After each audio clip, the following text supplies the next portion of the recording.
नमस्कार, आप देख रहे हैं खबर बिहार और मैं प्रीति नेगी आपके साथ। समस्तीपुर के इकलौते रामेश्वर जूट मिल के मजदूरों के चेहरे पर खुशी लौटने वाली है।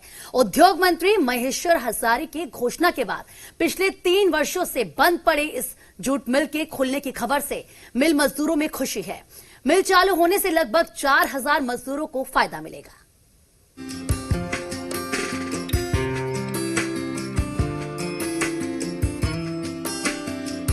रामेश्वर जूट मिल वर्षों से बंद थी, जिसके कारण 3-4 हजार आदमी बेरोजगार थे। तो उनके मालिक से मिल करके, प्रतीक चिरोड़िया नाम है उनके मालिक से मिल करके और उनसे आग्रह किया कि आप जल्द से जल्द चालू कराइए जिससे कि रोजगार उपलब्ध हो सके। उन्होंने सहयोग का अपील किया है और कहा कि 10 दिन के अंदर हम उसको चालू कराएंगे। बिहार के उद्योग मंत्री के इस बयान ने समस्तीपुर के रामेश्वर जूट मिल के मजदूरों को खुश कर दिया। 3 साल से बंद कल्याणपुर के रामेश्वर जूट मिल के बंद होने से 4000 कामगारों पर असर पड़ा।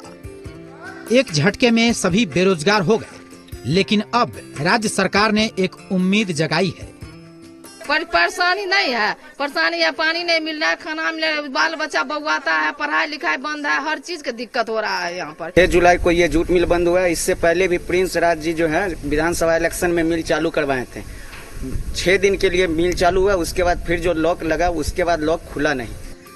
पिछले 3 सालों से बंद पड़े इस मिल को चालू करने को लेकर स्थानीय जनप्रतिनिधि से लेकर मिल मजदूर लगातार आंदोलन भी कर रहे थे, लेकिन अब इस चुनावी साल में मिल को चालू किए जाने को लेकर मजदूर यूनियन के नेता और जनप्रतिनिधि भी संशय में हैं।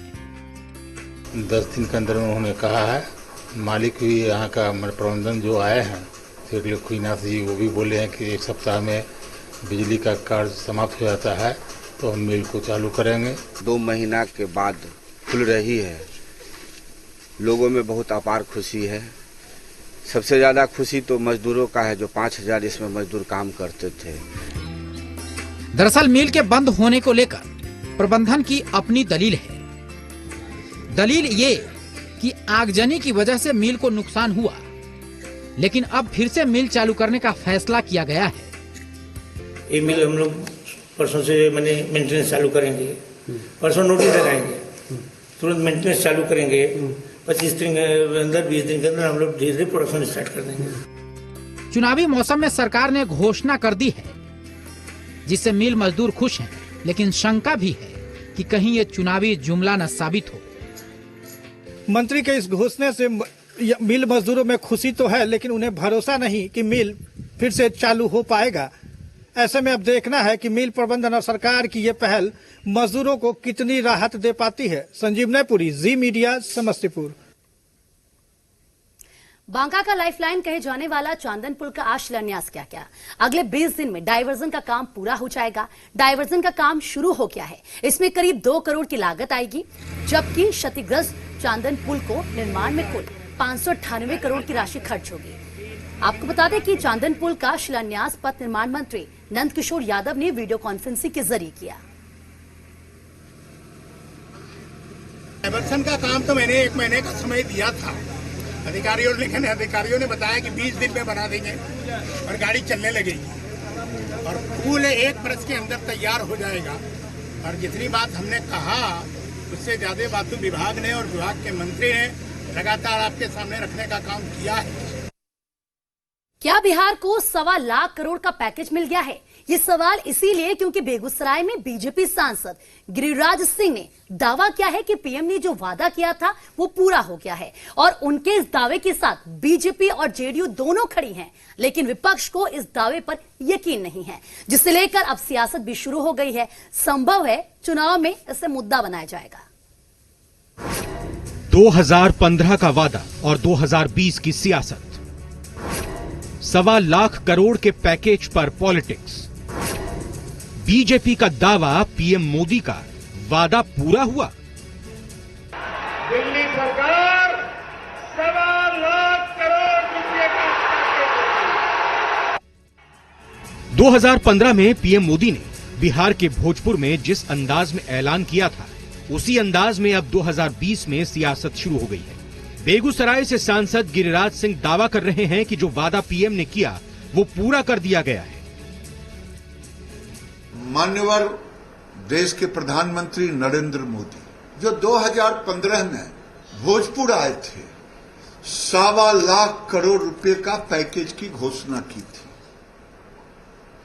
और 1.25 लाख करोड़ के पैकेज की घोषणा के साथ साथ आज अभी चुनाव डिक्लेयर नहीं हुआ है, एक एक पाई को जमीन पर दे दिया। कोई माइका लाल ये नहीं कह सकता है कि प्रधानमंत्री ने 1.25 लाख करोड़ का पैकेज दिया, वो कहां है? वो कर दिया। ये तो इस सदी का सबसे बड़ा झूठ है। पहला वायदा उन्होंने किया था मोतिहारी में अपने भाषण के दौरान चुनाव में 2014 में कि अगली बार जब मैं आऊंगा तो इसी चीनी मिल के चीनी से मैं चाय पीऊंगा। तो चाय मिल रहा है सब लोगों को, बिहार के लोगों को सबको मालूम है कि बिहार में चीनी मिल, मोतिहारी का चीनी मिल चलने लगा। गिरिराज जी को भी मालूम होगा, वो भी चाय पी के आ गए होंगे। गिरिराज सिंह के दावे को जेडीयू हकीकत बता रही है, यानी 2015 में पीएम मोदी ने जिस पैकेज का ऐलान किया वो बिहार को पूरा मिल गया है। लेकिन क्या क्या मिला है, इसका जवाब न तो बीजेपी दे रही है और न ही जेडीयू बता पा रही है, और ये सवाल विपक्ष पूछ रहा है। प्रधानमंत्री जी के पैकेज को लेकर के विपक्ष ने कई बार सवाल खड़े किए, लेकिन दो टूक शब्दों में गिरिराज जी ने उनके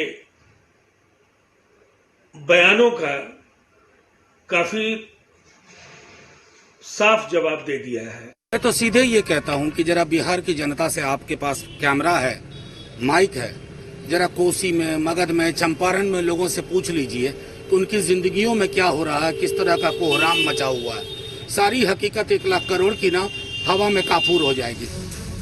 साल 2017 में एक आरटीआई के जरिए जानकारी मिली थी कि पीएम ने जिस पैकेज का ऐलान किया था उसमें से कुछ नहीं मिला।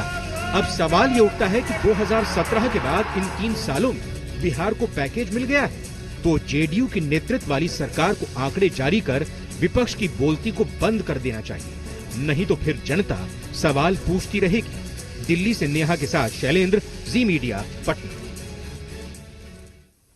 क्या शरद यादव घर वापसी करेंगे, इसको लेकर कयासों के बाजार गर्म हैं।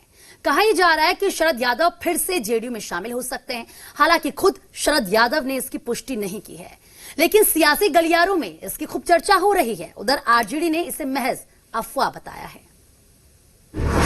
क्या शरद यादव की होगी घर वापसी? क्या शरद यादव फिर से चलाएंगे तीर? महागठबंधन से नाराज हैं शरद यादव। पूर्व केंद्रीय मंत्री और समाजवादी नेता शरद यादव को लेकर एक बार फिर से कयासों के बाजार गर्म हैं। सियासी गलियारे में चर्चाएं जोर शोर से हो रही हैं कि शरद यादव की घर वापसी हो सकती है। मतलब एक बार फिर से शरद यादव तीर चलाते नजर आ सकते हैं। हालांकि जेडीयू की तरफ से अभी इसकी पुष्टि नहीं हुई है और न ही शरद यादव का ऐसा बयान आया है। वो तो हम लोगों का अभिभावक थे आदरणीय, और उच्च स्तरीय बात होगी इसमें, तो हम लोगों का इसमें कोई रोल नहीं है। उसमें जो भी राय आदरणीय नेता नीतीश कुमार जी लेंगे उसमें सबको सहमत रहेंगे। राजनीति में कुछ संभव न संभव है, जगह कुछ भी हो सकता है। आएंगे, वेलकम करेंगे। यदि हमारे एजेंडे पर, हमारा एजेंडा डेवलपमेंट, यदि डेवलपमेंट के आधार पर ये कोई नेता जुड़ना चाहते हो तो हम स्वागत में करेंगे। दरअसल कहा यह जा रहा है कि हाल के दिनों में शरद यादव की तबीयत काफी खराब थी। इस दौरान महागठबंधन के किसी भी नेता ने उनकी सुध नहीं ली, लेकिन जेडीयू के नेता उनके संपर्क में जरूर रहे। इसी के बाद से चर्चाओं का बाजार गर्म हुआ। हालांकि आरजेडी ने शरद यादव की वापसी की चर्चाओं को महज अफवाह बताया है। ये गलत बात है। मैंने स्वयं बात की है, कई लोगों ने बात की है। इस तरह की शरद जी जब बीमार थे तो हम सब चिंतित, वो प्रसन्न हो, स्वस्थ होकर आएंगे, साथ रहेंगे। ये सब जानते हैं कि सियासत में कुछ भी संभव है। अगर शरद यादव वापस जेडीयू में आ जाएं, तो इसमें हैरानी वाली कोई बात नहीं होगी। शैलेंद्र के साथ धीरज ठाकुर, जी मीडिया, पटना। जेडीयू नेता और नीतीश सरकार में मंत्री बीमा भारती के पति अवधेश मंडल ने आरजेडी में जाने का फैसला किया। अवधेश मंडल की माने तो उनकी बात तेजस्वी से हो चुकी है और पार्टी रूपौली से टिकट देगी तो वो चुनाव में भी उतरेंगे, लेकिन अवधेश मंडल की पत्नी और राज्य सरकार की मंत्री बीमा भारती जेडीयू नहीं छोड़ेंगी, वो सरकार में रहेंगी। ये बीमा भारती का बयान है। तो बिहार सरकार की मंत्री बीमा भारती को पति अवधेश मंडल ने झटका दिया। बाहुबली की पहचान रखने वाले अवधेश मंडल ने आरजेडी में जाने का फैसला किया। दावा यह किया है कि उनकी पत्नी, उनकी बात तेजस्वी यादव से पक्की हो गई है और इस दौरान अवधेश मंडल ने जेडीयू पर जमकर हमला भी बोला है। अवधेश मंडल ने कहा कि जेडीयू ने हमेशा उनका यूज एंड थ्रो किया है। अवधेश मंडल ने कहा कि उनकी बातचीत तेजस्वी से हो गई है और वह अगला चुनाव आरजेडी के साथ लड़ेंगे, लेकिन अवधेश मंडल की पत्नी जेडीयू के साथ में ही रहेंगी। बीमा भारती ने साफ किया है कि वो जेडीयू के साथ रहेंगी और जेडीयू के टिकट पर ही चुनाव लड़ेंगी। पति पत्नी सब अलग अलग चुनाव लड़ रहे हैं, कोई बीजेपी से हैं, कोई जदयू से हैं। पप्पू यादव जी का ले लीजिए, कोई कांग्रेस से हैं, कोई आरजेडी से थे, जीते हुए थे। ये अचंभा होने की बात क्या है? तो पहले से चल रहा है, अभी तो लड़ गए तो क्या हुआ? प्रचार के टाइम आएंगे तब अवधेश जी कहाँ हैं, मंडल जी कहाँ हैं। एमपी का चुनाव हुआ तब जो है कि मुख्यमंत्री को पता चला कि अवधेश जी हैं कोई रूपौली में, उस टाइम खोज लेते हैं। विधानसभा के चुनाव आया तो पटना बुला करके बीमा को मदद कर। अपना सब अलग अलग राजनीति है और वो अपना लड़ेंगे, हम अपना लड़ेंगे। ऐसा कई नेता ऐसा होता है कि बाप किसी और दल में है, बेटा किसी और दल में है, पति किसी और दल में है, पत्नी किसी और दल में है। ऐसा कोई खास नहीं है।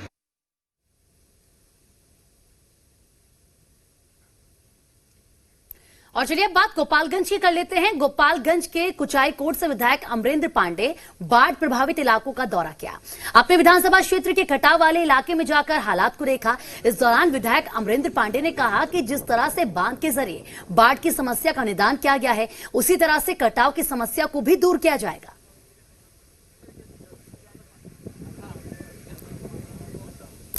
और अब बात लखीसराय की करेंगे, जहां पर अगवा पुजारी की नक्सलियों ने हत्या कर दी। हत्या के बाद नक्सलियों ने पीड़ित परिवार को फोन पर इसकी जानकारी दी, जिसके बाद पीड़ित परिवार हनुमान नाथ के पास गए, जहां आपको बता दें कि पुजारी का शव मिला है। इसकी सूचना पुलिस को भी मिली है। एएसपी अभियान ने ये जानकारी दी है।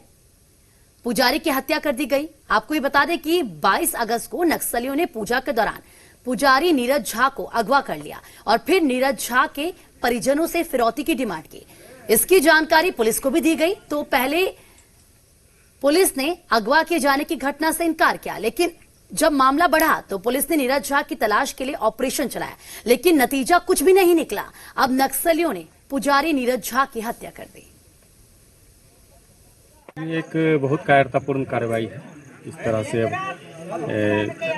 गरीब को, किसी को पकड़ के और उसको मार के इस तरह से बॉडी को रख देना। और हम लोग अभी इस प्रयास में भी है कि बॉडी किसकी है ये भी पहचान की जा रही है। तो जांच जारी है और आगे जो है सो फिर आपको बताया जाएगा। और चलिए बात बेगूसराय की कर लेते हैं। बेगूसराय के तेगड़ा में हुए लाखों की लूट के मामले में पुलिस को बड़ी कामयाबी हाथ लगी है। पुलिस ने लूट के आभूषण के साथ 11 बदमाशों को गिरफ्तार किया है। दरअसल तेगड़ा बाजार में मौजूद गहने की दुकान से 3 बाइक सवार बदमाशों ने दिन दहाड़े लाखों की लूट की थी।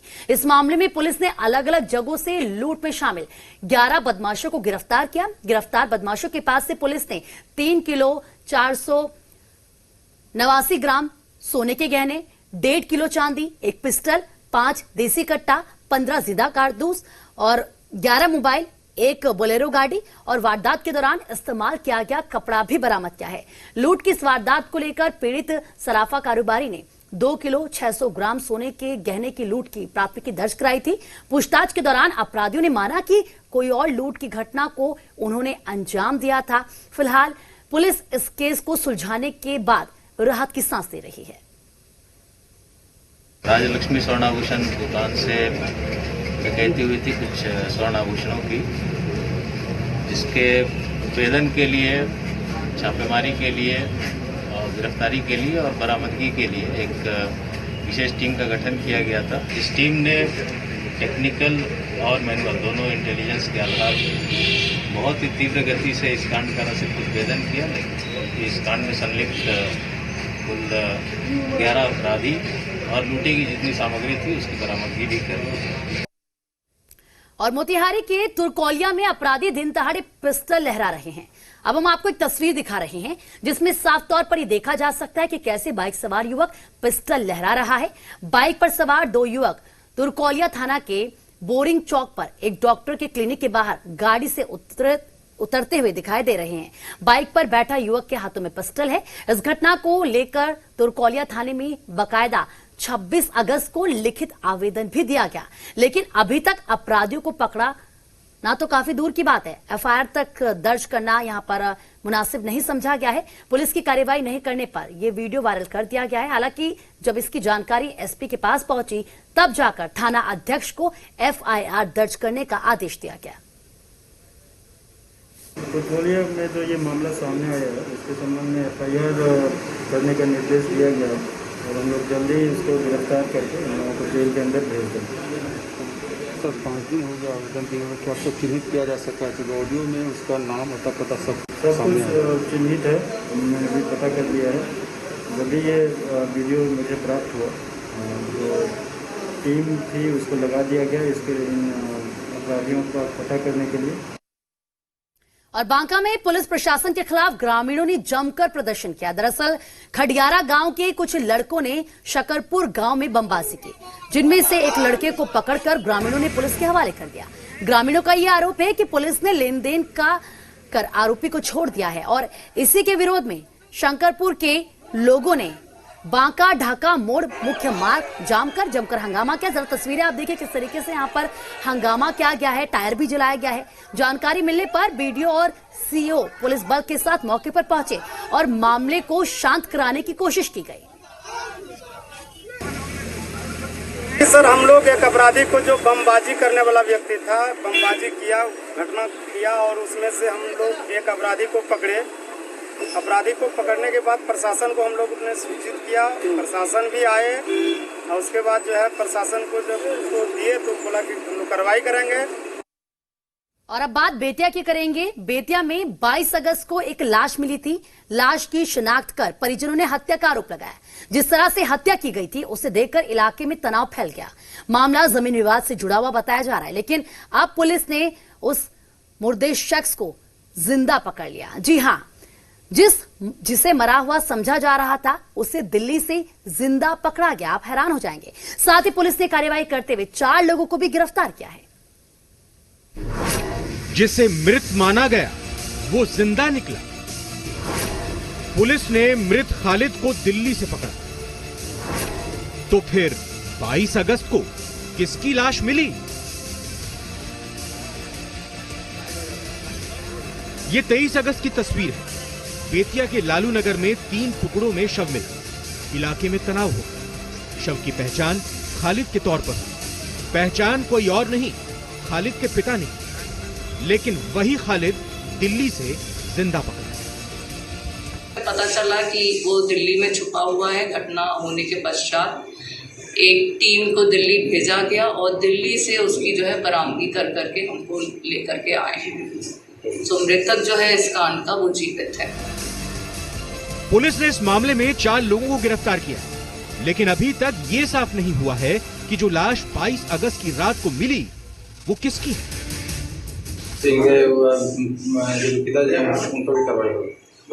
जी, उन पे कार्रवाई होगी क्योंकि उन्होंने लाश को गलत पहचान किया है। जो बॉडी मिली थी उसकी पहचान नहीं हो पाई। अब बॉडी की अभी पहचान नहीं हो पाई है, उस संबंध में हम लोग आगे अनुसंधान कर रहे हैं। फिलहाल पुलिस इस बात की जांच में जुटी है कि जो लाश लालू नगर से मिली वो किसकी थी, किसने उसकी इतनी बेरहमी से हत्या की और फिर खालिद गायब क्यों हो गया। उसके परिवार ने जांच को गुमराह करने की कोशिश क्यों की। धनंजय, जी मीडिया, बेतिया। फेसबुक पर दोस्ती के बाद दोनों में प्यार हो गया और फिर दोनों ने शादी कर ली। बदलते समय और डिजिटल हो रही नई दुनिया में अब ऐसा आम हो चुका है, लेकिन पटना में एक शादी ऐसी हुई जिसने हर किसी को हैरान करके रख दिया। गुजरात के हीरा कारोबारी की बेटी ने पटना के दिव्यांग चार्टर्ड अकाउंटेंट की पढ़ाई कर रहे आकाश से शादी कर ली, लेकिन इस बीच गुजरात पुलिस आ गई और दोनों को साथ ले गई। लड़की के पिता का यह आरोप है कि नाबालिग को बहलाकर शादी की गई है।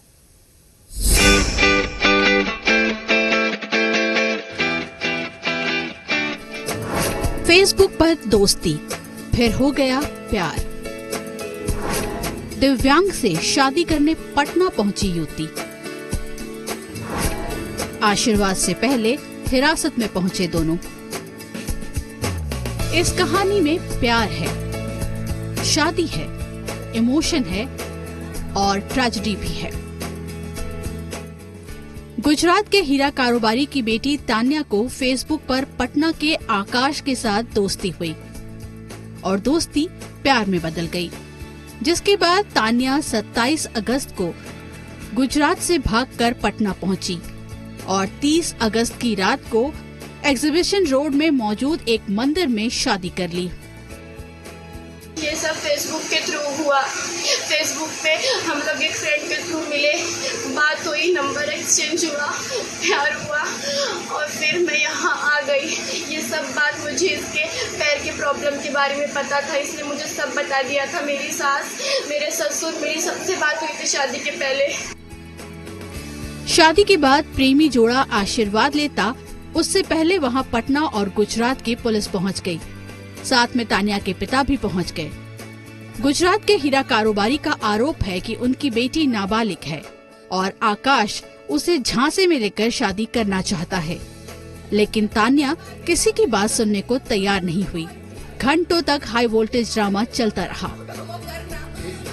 गुजरात की लड़की यहाँ का 10 लेन का लड़का था, उससे वो फेसबुक पर प्यार करके वो लड़की गुजरात से भाग के आई यहाँ पर।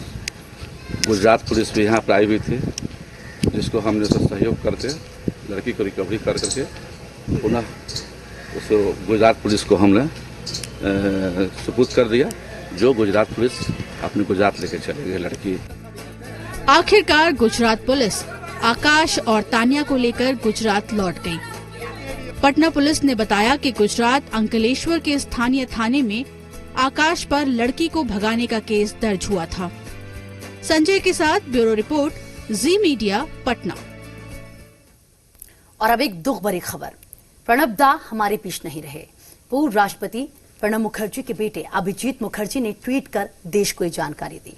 भारत रत्न पूर्व राष्ट्रपति प्रणब मुखर्जी के निधन पर राष्ट्रपति रामनाथ कोविंद, प्रधानमंत्री नरेंद्र मोदी से लेकर रक्षा मंत्री, गृह मंत्री, सांसद राहुल गांधी और प्रणब दा के जीवन से जुड़े हर एक व्यक्ति ने गहरा दुख व्यक्त किया। प्रधानमंत्री मोदी ने प्रणब मुखर्जी के पैर छूकर आशीर्वाद लेते तस्वीर ट्विटर पर शेयर की और लिखा कि आज पूरा एक बहुत अच्छा देशभक्त सपूत खो दिया है। हम अल्लाह से यही दुआ करेंगे कि उनकी आत्मा को शांति दे, उन्हें स्वर्ग में जगह दे और उनके जो बेटा और बेटी है उनको ये साहस दे इतने बड़े सदमे को बर्दाश्त करने का। साल 2017 में एसएल ग्रुप के 90 साल पूरे हो रहे थे। नई दिल्ली के इंदिरा गांधी स्टेडियम में हुए भव्य कार्यक्रम में प्रणब दा विशेष तौर से शरीक हुए थे। उनकी अजीम शख्सियत को जी मीडिया परिवार की ओर से हार्दिक श्रद्धांजलि।